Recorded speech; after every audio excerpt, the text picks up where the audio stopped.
నల్గొండ జిల్లా అనుముల మండలం కాచువారిగూడెంలో సర్పంచ్ పదవి ఏకగ్రీవమైంది. కొత్తగా ఏర్పడిన కాచువారిగూడెం పంచాయతీలో సుమారు 350 ఓట్లు 6 వార్డులు ఉన్నాయి. సర్పంచ్ అభ్యర్థిగా ఒక నామినేషన్, 6 వార్డులకు గాను 6 నామినేషన్లు మాత్రమే దాఖలయ్యాయి. దీంతో పంచాయతీ ఎన్నిక ఏకగ్రీవమైంది. బీఆర్ఎస్ పార్టీ బలపరిచిన షేక్ కరీం సర్పంచ్ గా ఏకగ్రీవమయ్యారు. దీంతో సర్పంచ్ అభ్యర్థి కరీంకు మాజీ ఎమ్మెల్యే నోముల భగత్ అభినందనలు తెలిపి శాలువాతో సత్కరించారు. పేరు కరీం, అది కాశీవారిగూడెం, అనుముల మండలం కాశీవారిగూడెం. నాకు నూతన గ్రామ పంచాయతీ అయినందున నాకు గ్రామ ప్రజలు మొత్తము ఇనామాసుగా ఎన్నిక చేసినారు.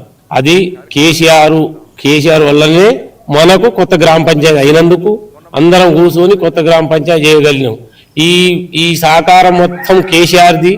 ప్రతి ఒక్క మా ఊళ్ళో ప్రతి ఒక్క చిన్న పెద్ద అందరికీ కూడా పేరు పేరున ధన్యవాదాలు తెలియజేసుకుంటూ వచ్చేది ఏదైనా ఫండ్స్ వచ్చినా ఏది వచ్చినా గ్రామాభివృద్ధి చేస్తానని వాళ్ళందరికీ అండదండలుగా నేను ఉండి ఊరికి ప్రతి ఒక్క పది వచ్చినా గాని ఉండి వాళ్ళ అండదండలుగా ఉండి నేను చేస్తా. తర్వాత మా కేసీఆర్ కు మా టీఆర్ఎస్ పార్టీ మాకు అండదండలుగా మాకు చేసినందుకు గ్రామ పంచాయతీ చేసినందుకు అందరికీ ధన్యవాదాలు తెలియజేస్తూ అందరికీ కూడా అండదండలు శుభాకాంక్షలు చెప్పుకుంటా.